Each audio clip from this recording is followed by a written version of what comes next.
Hello, welcome to our channel. Today we are going to find out about the Great Fire of London.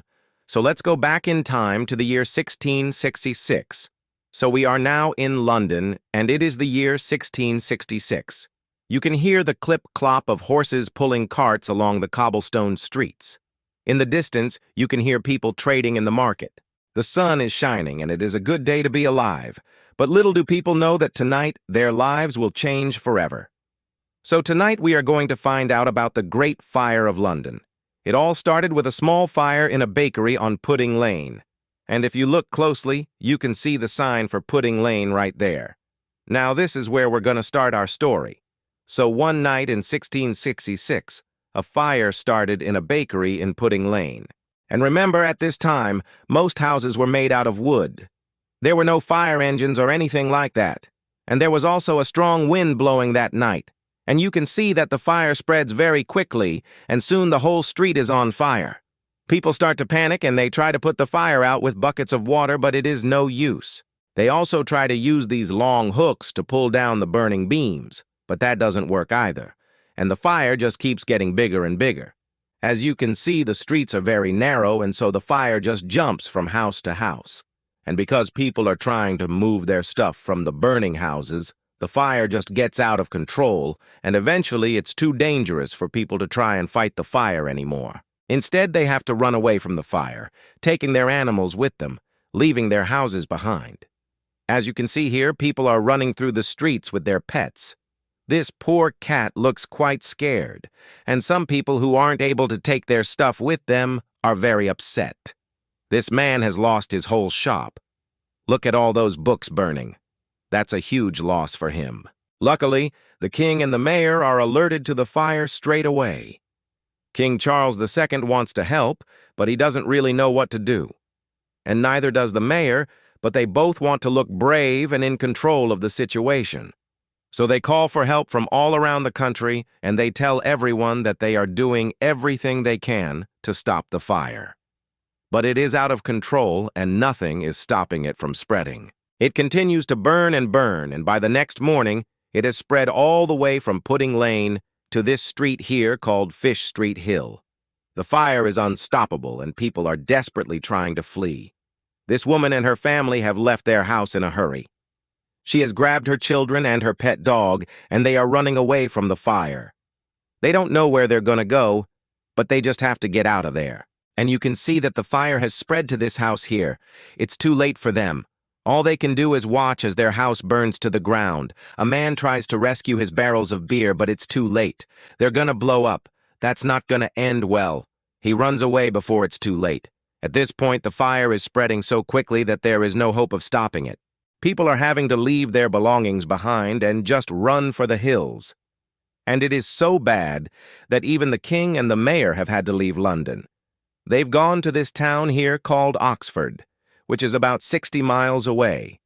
After 5 days of total havoc, the fire finally stops. Luckily, it has been stopped near this river called the Thames, otherwise it may have spread to Westminster and the Houses of Parliament. It is time to come back and see the damage. Oh dear. London town is a very different place now. All of these buildings are burnt to the ground. In fact, 1,320 houses have been destroyed and 1,000 people are homeless. It is hard to believe that this is the same place from just 5 days ago, but slowly things start to return to normal. People start to clear away the rubble and to rebuild their lives. And this church here, St. Paul's, is rebuilt a little bit bigger than before. To stop something like this happening again, people decide to build their houses out of brick rather than wood. They also make sure that their streets are wider so that if another fire breaks out, they can fight it more easily. They also learn about things like fire breaks, which is this space here, which stops the fire from spreading. Before this, people thought that the best way to put out a fire was to pour water on it. Now they know that isn't always the case. So after all this time, what have we learned? Well, firstly, we learned about Pudding Lane and how important that place is. It's where the fire started. We also learned about the year 1666. This is an important date in history. Everything changed in London in 1666. We learned about St. Paul's. This church was burnt down in the fire, but it was rebuilt, and today it is still standing. We also learned about a fire break and how important that is. A fire break is the space between the buildings, and it helps to stop fires from spreading. And finally, we met Samuel Pepys. Samuel Pepys was the man who started writing the diary that tells us about the Great Fire of London. So now, it's time for some fun facts about the Great Fire of London. Fact number 1. A cat survived the Great Fire of London. No one knows its name, but it lived to tell the tale. Fact number 2. Samuel Pepys buried his cheese in the garden. When he knew that his house was about to burn down, he buried his cheese in the garden so that he could eat it later. Fact number 3, some people tried to save their money. They were so worried about losing their money that they hid it in walls or under floors. Fact number 4, a woman was burnt to death. Unfortunately, this woman didn't realize that her house was on fire and she burnt to death in her bed. And fact number 5, it rained for 5 days. Luckily, after 5 days of total havoc, it started to rain, and that helped to put out the fire. Now it's time for the big question. What do you think was the most amazing thing about the Great Fire of London? Let me know in the comments below. It's fair to say that the Great Fire of London changed London forever. It taught people about fire safety and how to plan a city. It also taught them that brick buildings are better than wooden buildings. And as you saw, after the fire, London was rebuilt, and today it is still standing.